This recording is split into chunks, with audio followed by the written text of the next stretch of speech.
आपको क्या लगता है कि ठीक चल रही है सरकार ये? स्पष्ट बहुमत के अभाव में गठबंधन करना यह कोई आसान नहीं होता, गठबंधन सरकार को चलाना।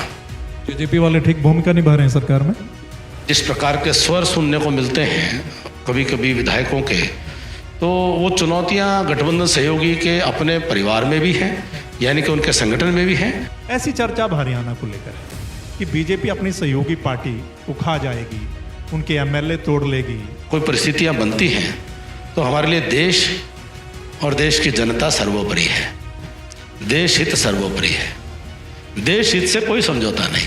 मतलब अगर किसी पार्टी के अगर एमएलए तोड़ने हैं तो उसको भी आप देश हित में मानते हैं? भ्रष्टाचार का बहुत आवाज उठती है कि हरियाणा में इतना भ्रष्टाचार बढ़ गया है। आपके पास भी खबरें पहुंचती होंगी बहुत। और कसावट की आवश्यकता है, जिसको लेकर के मुख्यमंत्री जी स्वयं अब उन्होंने कमान अपने हाथ में ली है और मैं उम्मीद करता हूं कि वो सबको कस करके चलेंगे। अगला जो चुनाव है वो किसके बीच में होगा? बीजेपी वर्सेस कौन होगा? आपको क्या लगता है? या वर्सेस में फिर बीजेपी नहीं? युद्ध तो लड़ करके ही जीता जाता है, कोई आपको सत्ताएं थाली में परोस करके नहीं देने वाला है। ऐसा लगता है कि पूर्व मुख्यमंत्री भूपेंद्र सिंह हुड्डा साहब को कमान मिल गई और उसके बाद थोड़ी कांग्रेस अपडेट हो गई है हरियाणा। आपको नहीं लगता है? कांग्रेस संगठन भी इसमें कहीं नहीं है, तो इसको कांग्रेस नहीं कह सकते। दीप बिश्नोई आपकी पार्टी में आ रहे हैं, क्या कहेंगे, कैसा लगता है आपको? उनके तो बहुत अनुभव हैं, कईयों के साथ कई जगह के अनुभव हैं। अपने अनुभव के आधार पर ही कोई ना कोई वो अपने हित को देखेंगे, उनका हित कहाँ ठीक। तो मतलब ऐसा लग रहा है कि चौधरी वीरेंद्र सिंह आने वाले दिनों में फैसला कुछ ले सकते हैं, और अगर ऐसा होता है तो उनका बेटा सांसद है आपकी पार्टी की ओर से। चुनाव में आप सभी बड़े मंत्री हार गए थे और ऐसा लग रहा था लोगों को कि 75 पार, मतलब एक बार फिर बीजेपी बड़ी आसानी से सरकार बना लेगी। लेकिन उसके बावजूद भी बड़े बड़े मंत्रियों का हार जाना, इसको कैसे देखते हैं कि इसके पीछे वजह क्या रही होगी कि लोगों ने आप पर भरोसा क्यों नहीं? नमस्कार दोस्तों, आज हमारे साथ हैं कैप्टन अभिमन्यु साहब। कैप्टन अभिमन्यु साहब से हम बात करेंगे जो मौजूदा दौर की राजनीति है हरियाणा की, जो कुछ इस वक्त चल रहा है या आगे जो कुछ हो सकता है हरियाणा में। कैप्टन साहब, काफ़ी टाइम बाद मतलब हम आपसे मिले हैं और ये मेरा पहला इंटरव्यू आपसे है। मेरी प्रणाम स्वीकार करें। लेकिन मैं देख रहा हूँ कि जब से ये सेकंड टर्म आया है सरकार का, आप पहली टर्म में वित्त मंत्री थे, बड़े बड़े मंत्रालय आपके पास थे, लेकिन सेकंड टर्म में मतलब आप सीट नहीं जीत पाए, तो उसके बाद आप थोड़ा सा मतलब डिस्कनेक्ट हैं राजनीति से। मुझे ऐसा लग रहा है कि एक्टिव नहीं है, और चंडीगढ़ भी कम आते हैं आप, और वैसे भी हरियाणा में कम दिखाई देते हैं। तो इसके पीछे वजह मैं क्या मतलब मानता हूँ? आपकी और मेरी मुलाकात एलनाबाद चुनाव प्रचार के दौरान हुई थी, और उसके अलावा 6 महीने उत्तर प्रदेश के चुनाव में उत्तर प्रदेश राज्य के भाजपा सह प्रभारी के नाते से मुझे वहाँ काम करने का सौभाग्य मिला। कुछ समय कोरोना खा गया और कुछ पारिवारिक जिम्मेदारियाँ, और चूँकि मैं जनप्रतिनिधि नहीं हूँ उस नाते से चंडीगढ़ मेरा आना ज़्यादा नहीं हो पाता है। प्राय रोहतक अपने निवास पर रहता हूँ, और जितनी आवश्यकता संगठन के काम की रहती है या अपने राजनीतिक क्षेत्र में अपने सक्रियता रखता हूँ। आपसे कब मुलाकात हुई है शायद आपको लगता है। अच्छा, आपको एक बड़ी जिम्मेदारी मिली थी यूपी के चुनाव में, आप सह प्रभारी थे और बहुत बड़ी जीत वहाँ पर बीजेपी को मिली। उसके बाद ऐसा लग रहा था कि कैप्टन अभिमन्यु को एक बड़ा पद मिलेगा बीजेपी में।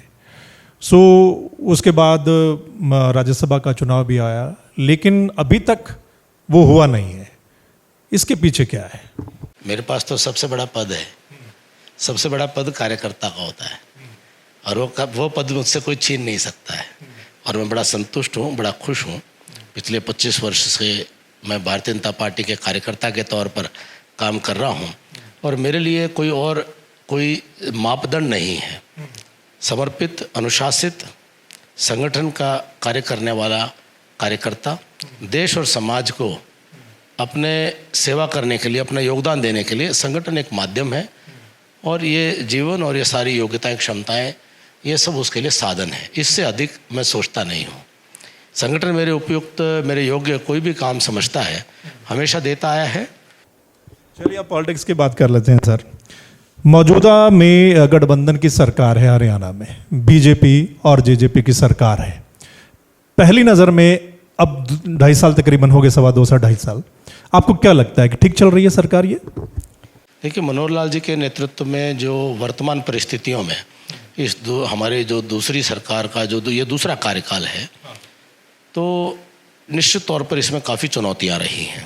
पहली चुनौती तो अपने आप में ही कि स्पष्ट बहुमत के अभाव में गठबंधन करना, यह कोई आसान नहीं होता गठबंधन सरकार को चलाना। मनोहर लाल जी का कुशल नेतृत्व है कि उन्होंने गठबंधन सरकार को बखूबी से चलाया है। दूसरा, फिर कोरोना की परिस्थितियाँ बड़ी विकट पूरी दुनिया, पूरी मानवता के सामने आई। उसमें भी लॉकडाउन के समय में और उसके दुष्प्रभावों को जिस प्रकार से संभालने का प्रयास किया गया, ये मैं समझता हूँ कि एक अच्छा जिम्मेदारी से काम हुआ। फिर किसान आंदोलन के कारण से भी हरियाणा में काफ़ी कुछ प्रभावित रहा। साल भर तक हमारी मुख्य जो सड़क है वही पूरी तरह से बंद रही, तो उससे व्यवसाय, व्यापार, आम जनजीवन अस्त व्यस्त होता है। सुबह से शाम तक हर घर में चर्चा का विषय बनता है, प्रशासन पर उसका प्रभाव पड़ता है और बहुत बड़े हिस्से में सरकार के जनप्रतिनिधि या सरकार के प्रमुख लोगों का जाना भी मुश्किल हो गया था। ऐसी परिस्थितियों में बड़े धैर्य के साथ जो शासन प्रशासन चलाने का जो कौशल का परिचय मनोहर लाल जी ने दिया है, मैं उनका उस बात के लिए उनको बधाई देता हूँ। जेजेपी वाले ठीक भूमिका निभा रहे हैं सरकार में? मेरी उसके ऊपर कोई टिप्पणी नहीं है। वो इतनी भूमिका है कि उन्होंने सरकार को समर्थन दिया है और सरकार के साथ मिलकर के चल रहे हैं और एक अच्छी सरकार चलाने में उनका सहयोग मिल रहा है, उसके लिए उनका धन्यवाद है। लेकिन पिछले कुछ समय से अगर हम देखें, आपने भी बहुत चर्चा सुनी होगी कि ये गठबंधन जो है वो टूट सकता है, यानी कि बीजेपी जेजेपी को अलग कर सकती है। और इसमें तो यहाँ तक सामने आया है कि जो आपका प्रदेश के जो नेता हैं, जो संगठन है, वो चाहता है कि हमें जेजेपी से अलग हो जाना चाहिए, नहीं तो कल को फिर बीजेपी को नुकसान होगा आने वाले चुनावों में। क्या आप भी ऐसा मानते हैं? देखिए, जहाँ तक मेरा व्यक्तिगत कोई भी राय होती है, मैंने अपने राजनीतिक जीवन में अपनी कोई निजी राय आज तक सार्वजनिक मंच पर नहीं रखी है। पार्टी के मंच पर जहाँ उचित मंच होता है वहाँ पर अपनी बात को रखते हैं। और इसमें कोई संदेह नहीं है कि गठबंधन कोई भी सरकार होती है, क्योंकि दो अलग अलग दल होते हैं, अलग अलग विचारधाराएं, अलग अलग संगठन, अलग अलग संस्कृति होती है, तो उस नाते से उनको मिला करके चलाना, एक राय करके चलाना, उसकी चुनौतियां होती हैं। और कार्यकर्ताओं में निश्चित तौर पर कहीं ना कहीं कुछ ना कुछ फ्रिक्शंस भी आते हैं, ऊपर से लेकर नीचे तक। तो चुनौतियां तो हैं और चुनौतियां ऊपर से नीचे तक दिखाई जरूर देती हैं। और जिस प्रकार के स्वर सुनने को मिलते हैं कभी कभी विधायकों के, तो वो चुनौतियां गठबंधन सहयोगी के अपने परिवार में भी हैं, यानी कि उनके संगठन में भी हैं, और निश्चित तौर पर वो कहीं ना कहीं सरकार के संतुलन में उसको साधने में मुख्यमंत्री जी के सामने चुनौतियां खड़ी होती है। परंतु मैं ये मानता हूँ कि जिस प्रकार का बहुमत मनोहर लाल जी की सरकार को भारतीय जनता पार्टी, हमारे इंडिपेंडेंट साथी और जजपा का जो कुल मिलाकर जो बहुमत है, वो अपने आप में सरकार को स्थायित्व प्रदान करता है। और किसी भी प्रकार के मिस एडवेंचर की या एडवेंचर की कोई एज सच शायद कोई संभावना मुझे नहीं दिखती है। लेकिन भ्रष्टाचार का बहुत आवाज़ उठती है कि हरियाणा में इतना भ्रष्टाचार बढ़ गया है, आप जिस ऑफिस में जाओ भ्रष्टाचार है। आपके पास भी खबरें पहुंचती होंगी बहुत? देखिए, समाचार पत्र हम भी पढ़ते हैं, समाचार मिलते हैं, लोगों की शिकायतें भी मिलती हैं, और उन शिकायतों पे अच्छी बात यह है कि कम से कम कोई सुनवाई है, उन पर कार्रवाई है। कम से कम मनोहर लाल जी की सरकार में ये बात तो है कि अगर कोई बात उन तक पहुंचाई जाती है तो उसमें देर सवेर कार्रवाई होती है। तो ये आशा की एक किरण है। और कहीं पर भी कोई सर के ऊपर से पानी गुजरता है या कहीं पर भी कोई चीज़ बिल्कुल ऐसे स्पष्ट सबूत के साथ सामने आती है, तो मुझे नहीं लगता कि उस पर कार्रवाई ना हो या नहीं हो रही है। और उसमें और कसावट की आवश्यकता है, इसमें कोई संदेह नहीं है।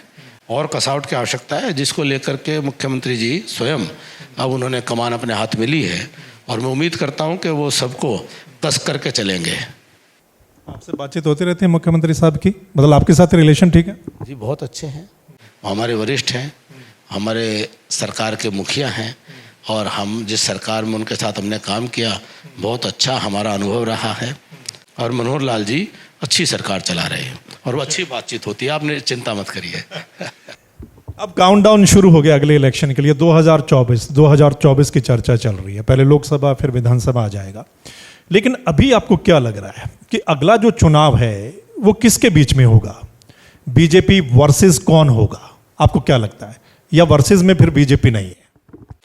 देखिए, मैं जो आज की राजनीति परिस्थिति की समीक्षा और आकलन कर पा रहा हूँ, मेरा जितना समझ बुद्धि कहती है, मुझे हरियाणा में विपक्ष नाम की कुछ चीज़ दिखाई नहीं दे रही। विपक्ष ऐसा लगता है कि जैसे कंप्लीटली वो पटरी से उतरा हुआ है, मुद्दा विहीन है, दृष्टि विहीन है, दिशा विहीन है और कहीं ना कहीं जनता से पूरी तरह से कट चुका है। जो आम जनता के जो मुद्दे हैं, सरोकार हैं, अपेक्षाएं हैं, विपक्ष उनके साथ में कोई कनेक्ट नहीं कर पा रहा। कांग्रेस या जो आम आदमी पार्टी का पंजाब के बाद में कुछ सुगबुगाहट थी, उसमें कोई गति नहीं, कुछ लोग इधर से उधर शिफ्ट हो गए और जो राजनीतिक नेतृत्व है विपक्ष में वह केवल अपने और अपने परिवार या अपने बच्चों की हित को लेकर के ही वो केवल मात्र राजनीति करता दिखाई देता है। उनकी दृष्टि में कहीं मुझे हरियाणा नहीं दिखता, हरियाणा के 3.25 करोड़ लोग नहीं दिखते, हरियाणा की 36 बिरादरी नहीं दिखती और कोई भविष्य को लेकर के सोच नहीं दिखती, कोई किसी जनता के मुद्दों को उठाने की कोई उनके अंदर कोई वो जज्बा नहीं दिखता। तो ऐसे में मुझे ये लगता है विपक्ष पूरी तरह से भ्रमाया हुआ है, जनता से डिस्कनेक्टेड है। स्वयं को ही सारा दिन विपक्ष के दिमाग में जो उनकी कार्यकलाप देखने को मिलते हैं, ऐसा लगता है कि उनकी निजी राजनीतिक धरोहर को लेकर के ही वो केवल लड़ाई कर रहे हैं। उसमें जनता कहीं नहीं है, युवा कहीं नहीं है, गरीब कहीं नहीं है, किसान कहीं नहीं है, पिछड़ा कहीं नहीं है, कमज़ोर कमेरा व्यापारी कर्मचारी कहीं नहीं है किसी मुद्दे पर। वो सिवाय एक जो वो कहते हैं कि सिंबॉलिक प्रतीकात्मक राजनीति करने में लगा है। वैसे में विपक्ष की जो परिस्थिति को देखता हूँ तो मैं ये समझ पा रहा हूँ कि जो देश में स्थिति है, प्रदेश में भी, हरियाणा में भाजपा का अब कोई विकल्प नहीं है। मतलब बड़ा इजी चुनाव मान रहे हैं अगला आप? इजी कभी मानना ही नहीं चाहिए, ये तो मुगालता होना ही नहीं चाहिए, कभी मूर्खता करनी ही नहीं चाहिए। हम सोल्जर हैं, सैनिक हैं, युद्ध तो लड़ करके ही जीता जाता है, कोई आपको सत्ताएं थाली में परोस करके नहीं देने वाला है। अभी जो कांग्रेस में फेरबदल हुआ, नया संगठन बना, उनका नए प्रदेश अध्यक्ष बने और ऐसा लगता है कि पूर्व मुख्यमंत्री भूपेंद्र सिंह हुड्डा साहब को कमान मिल गई है और उसके बाद थोड़ी कांग्रेस अपडेट हो गई है हरियाणा में। आपको नहीं लगता ऐसा कि कांग्रेस थोड़ी सी और अपडेट हो गई है और ऐसा लगता है कि जो अगला चुनाव है वो बीजेपी वर्सेस कांग्रेस हो सकता है? देखिए, मैं बड़ी ईमानदारी से कहता हूँ, कांग्रेस अपनी अंदरूनी लड़ाई के कारण पूरी तरह से खत्म हो चुकी है। अब कांग्रेस नहीं बची है। जिस कांग्रेस के अंदर आज कुमारी शैलजा के साथ जिस प्रकार का व्यवहार हुआ, अशोक तंवर के साथ जिस प्रकार से व्यवहार हुआ, कुलदीप बिश्नोई कांग्रेस से बाहर जा रहे हैं, इस कांग्रेस में आज रणदीप सुरजेवाला जो राष्ट्रीय नेता उनके हैं, उनको हरियाणा में ये भरोसा नहीं कि वो यहाँ से राज्यसभा का चुनाव लड़ सकें और उनको राजस्थान में शरण लेनी पड़ी और दिल्ली से आए हुए उनके एक राष्ट्रीय नेता को यहाँ शिकस्त का सामना करना पड़ा। तो यहाँ कांग्रेस की राजनीति नहीं है, यहाँ कांग्रेस नहीं है, ये एक गिरोह रूपी जो आचरण है और केवल मात्र व्यक्तिगत अपने स्वयं की राजनीति के लिए या अपने पुत्र मोह में पुत्र की राजनीति की स्थापना करने के लिए कांग्रेस के नाम का मंच का उपयोग तो कहा जा सकता है, लेकिन इसमें कांग्रेस रूपी पार्टी या उसकी विचारधारा का कोई स्थान नहीं है। कांग्रेस संगठन भी इसमें कहीं नहीं है, तो इसको कांग्रेस नहीं कह सकते। और मैं इसको कहीं भी ये मानता हूँ कि जब दल और संगठन खत्म हो जाए, जब कोई विचारधारा ही ना बचे और केवल मात्र राजनीतिक स्वार्थ सिद्धि का कार्यक्रम हो, तो जनता ऐसे लोगों को अवसर नहीं देती है। जनता पूरी तरह से आपको आईना दिखा देती है। जनता, ये 3.25 करोड़ लोग बहुत सूझवान समझदार लोग हैं। ये अंदर झांक के देख लेते हैं कि इसके मन में क्या चल रहा है। इनके पूरे कार्यक्रम में हरियाणा के लोग कहाँ हैं? केवल मात्र पिता पुत्र, उसके अतिरिक्त कहीं नहीं। प्रदेश अध्यक्ष के 4 इनके वो क्षेत्रीय क्या वो बनाए हैं कार्यकारी अध्यक्ष, उनके फोटो नहीं है। प्रदेश अध्यक्ष पिछली पंक्ति में हैं। ऐसे मंच पे हमने फोटो देखे हैं। प्रदेश अध्यक्ष, मेरा अध्यक्ष माननीय ओम प्रकाश धनखड़ जी, अध्यक्ष का अधिष्ठान जो है वो अक्षय होना चाहिए, तभी वो अध्यक्ष जो है वो कहलाता है। इनको अध्यक्ष का मायने ही नहीं मालूम है, इनको संगठन का सोच ही इनको नहीं मालूम है। तो ऐसे में मैं और हरियाणा इनसे कोई उम्मीद नहीं करता है। अच्छा, कुलदीप बिश्नोई आपकी पार्टी में आ रहे हैं, क्या कहेंगे, कैसा लगता है आपको? कब आ रहे हैं? जब आएंगे, कोई बात होगी तो उस पर अपनी बात कहेंगे। हमारे पुराने मित्र हैं, गठबंधन किया है और हमने चुनाव में साथ में काम किया है, बहुत अनुभवी हैं और काफ़ी लंबा उनका यात्रा है, काफ़ी जगहों का उनका अनुभव है और मुझे लगता है वो अपने हित में कोई अच्छा निर्णय, ठीक निर्णय लेंगे। लेकिन उनका एक्सपीरियंस अच्छा नहीं रहा ना। पहले आपके साथ थे, वो लिखित में समझौता किया उन्होंने और बाद में टूट गया, और जब तोड़ा तो उन्होंने कहा था कि बीजेपी ने तो मेरे खंजर घोंपा है, मतलब मुझे गला काटा है मेरा। तो मतलब उस समय एक बड़ी बड़ी बातें उन्होंने कही थी और आज वापस फिर उसी पार्टी में आ रहे हैं। ये तो वही बताएंगे, ये उनके अनुभव कैसे रहे हैं। उनके तो बहुत अनुभव हैं, कईयों के साथ कई जगह के अनुभव हैं। अपने अनुभव के आधार पर ही कोई ना कोई वो अपने हित को देखेंगे, उनका हित कहाँ ठीक। लेकिन इस पे आपकी पार्टी के सीनियर लीडर हैं चौधरी बीरेंद्र सिंह, वो कहते हैं कि कुलदीप बिश्नोई का कांग्रेस से जाना कांग्रेस को कोई फर्क नहीं पड़ेगा और बीजेपी में आना बीजेपी को कोई फर्क नहीं पड़ेगा। मतलब जो वोट बैंक है उस एरिया का, वो बीजेपी के साथ ऑलरेडी है। सो चौधरी बीरेंद्र सिंह की बात से आप भी सहमत हैं कि कांग्रेस को भी कोई फर्क नहीं पड़ने वाला है और बीजेपी को कोई फर्क नहीं पड़ने वाला है?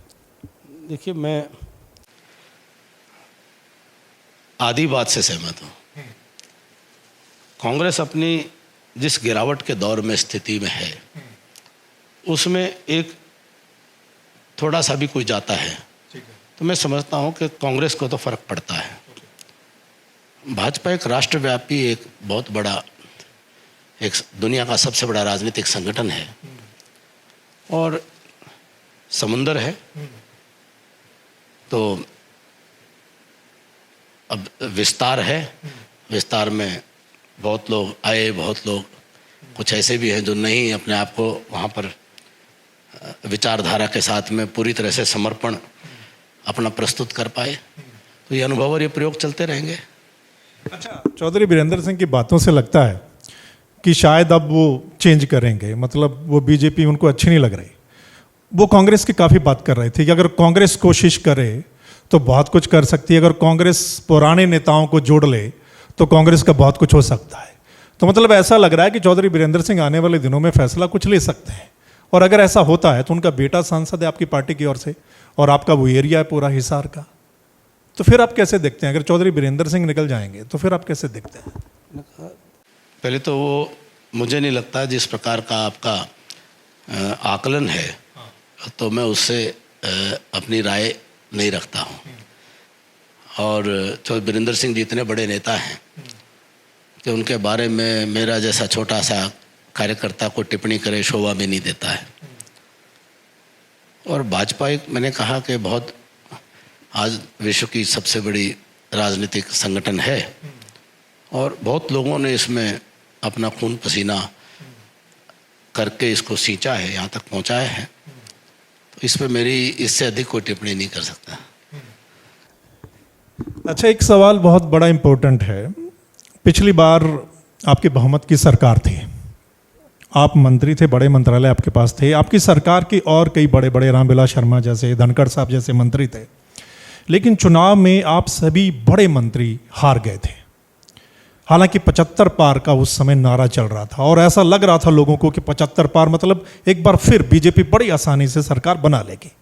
लेकिन उसके बावजूद भी बड़े बड़े मंत्रियों का हार जाना, इसको कैसे देखते हैं कि इसके पीछे वजह क्या रही होगी कि लोगों ने आप पर भरोसा क्यों नहीं किया?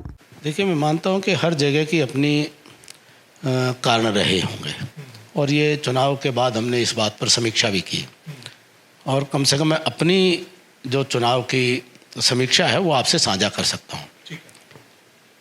मुझे इस बात का संतोष है और खुशी है और गर्व भी है कि 2014 में जितने वोट मिले थे, 2019 में नारनौंद के मेरे मालिकों ने, नारनौंद की जनता ने उससे भी वोट 9 से 10 हज़ार वोट बढ़ा करके दिए। तो पहले से वोट बढ़ना और जितने वोट मिले उतने वोट आज तक किसी चुने हुए विधायक को भी नहीं मिले थे। तो जनता ने बहुत आशीर्वाद दिया, जनता ने बहुत कृपा की, जनता ने बहुत समर्थन दिया। ये तो चुनाव का राजनीतिक गणित है कि जिसमें हमारे सामने वाले के वोट हमसे ज़्यादा हुए और उनको जीतने का अवसर प्राप्त हुआ।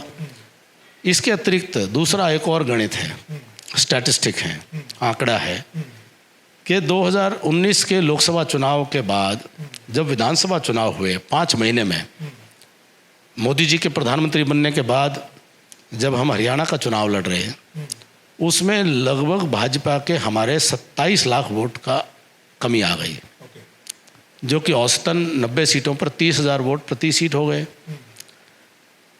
उनमें से हरियाणा उन 90 में से बिरला ही ऐसी सीट है हरियाणा में, नारनौंद, जिसने लोकसभा के चुनाव के बाद वोट घटे नहीं, लगभग 10,000 वोट बढ़ गए।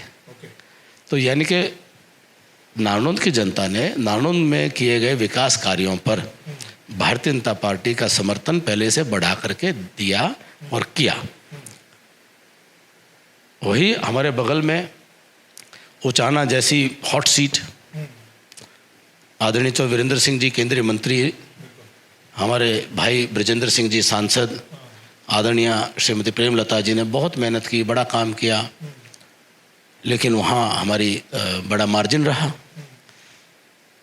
तो ऐसे हर सीट का अपना समीकरण रहा होगा, परंतु नारनौंद में मुझे संतोष, खुशी और गर्व है कि जनता ने पहले से ज़्यादा समर्थन दिया और आशीर्वाद दिया और मैं उनका उपकार कभी नहीं भूल सकता।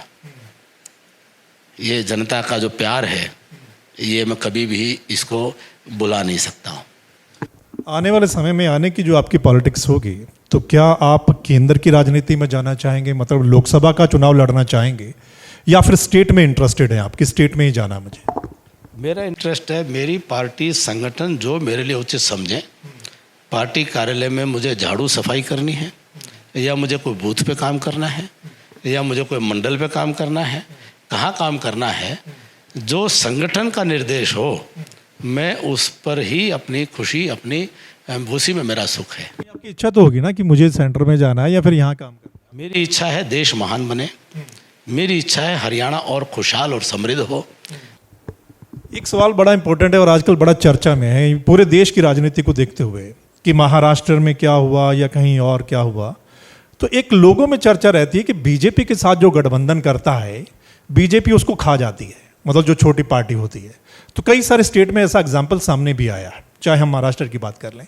ऐसी चर्चा अब हरियाणा को लेकर है कि बीजेपी अपनी सहयोगी पार्टी को खा जाएगी, उनके एमएलए तोड़ लेगी आने वाले समय में, मतलब जब राष्ट्रपति का चुनाव हो उसके बाद ऐसा हो सकता है, ऐसी बड़ी चर्चा है। आपको भी लगता है ऐसा कुछ? देखिए, जो इस प्रकार की चर्चा करते हैं, मैं समझता हूँ कि वो हिंदुस्तान के राजनीतिक इतिहास से नावाकिफ है। 40 साल से ज़्यादा का संबंध हमारा शिवसेना के साथ रहा। 40 साल से ज़्यादा संबंध हमारा श्रोमणी अकाली दल के साथ रहा। हमने अधिक सीट होने के बाद भी हमने बिहार के अंदर अपने सहयोगी दल की सरकार को बनाने में उनको सहयोग दिया। भारतीय जनता पार्टी सिद्धांततः कभी भी अपने गठबंधन के साथ में विश्वासघात धोखा नहीं करती है। अतीत में अनेकों बार भाजपा या उससे पहले हमारा जनसंघ में हमको कड़वे अनुभव खूब हुए, लेकिन कभी भी हमने उस कड़वाहट को अपने आने वाले समय में आज तक भी हमने उसको अपने आचरण में उसको सामने नहीं आने दिया। एक जिम्मेदार राजनीतिक दल और एक ईमानदारी से गठबंधन धर्म को निभाने का काम हम करते हैं। अब गठबंधन सहयोगी के अंदर उसके अपने संगठन में अगर कहीं पर कुछ कमियां हैं, उसको भी संभालने का, सहेजने का यथासंभव प्रयास किया जाता है। उसके बाद कोई परिस्थितियां बनती हैं तो हमारे लिए देश और देश की जनता सर्वोपरि है, देश हित सर्वोपरि है, देश हित से कोई समझौता नहीं है। मतलब आपकी पार्टी उसको भी देश हित कहती है, मतलब अगर किसी पार्टी के अगर एमएलए तोड़ने हैं तो उसको भी आप देश हित में मानते हैं? हमने तोड़ने की बात ही नहीं की, हमने तोड़ने का काम नहीं किया। अब महाराष्ट्र के अंदर भाजपा के तो 100 से अधिक विधायक और 50 विधायक लेकर के फिर भी वो सरकार, और वो भी नहीं चला पा रहे, और वो लोग आकर के एक स्थायी सरकार और जो मॉरल और एथिकल ग्राउंड के ऊपर एक जिसको जनता ने बहुमत दिया हो उसके साथ मिलकर के सरकार बनाना चाहते हो। आज भी 100 से अधिक विधायक महाराष्ट्र में भाजपा के हैं। आज भी गठबंधन सहयोगी को सरकार बनाने का अग्रणी बनने का मौका दिया है, तो ये भाजपा ने नहीं तोड़े। अभी 2 टर्म की आपकी सरकार हो जाएगी, ये लास्ट क्वेश्चन है मेरा। 2 टर्म की सरकार हो जाएगी आपका हरियाणा में, और 2 टर्म के बाद जब इलेक्शन होंगे, मान लीजिए आपको मौका मिलता है, तो क्या चौधरी बीरेंद्र सिंह की तरह आपकी भी इच्छा है कि आप प्रदेश का नेतृत्व करें एज ए सीएम? मुख्यमंत्री बनने का सपना है आपका? मेरा कोई सपना नहीं है, मेरी कोई इच्छा नहीं है।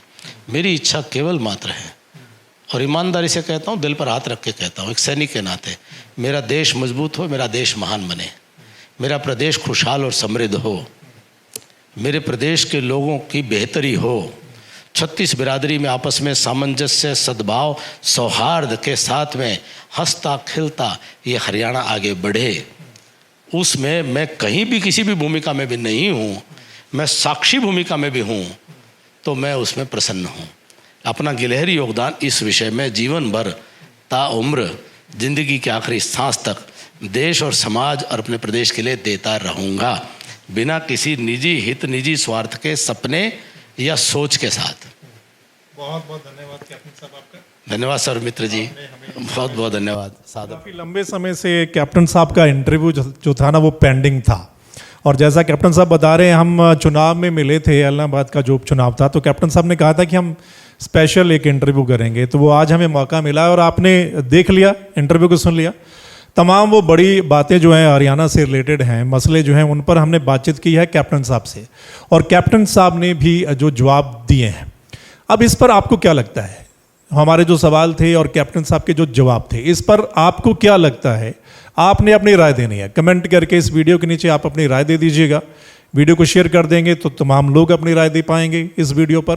और अगर आप चाहते हैं कि सही मसला, सही चर्चा या सही इंटरव्यूज़ आपको मिलें देखने को, तो फिर आपने इस चैनल को सब्सक्राइब कर लेना है।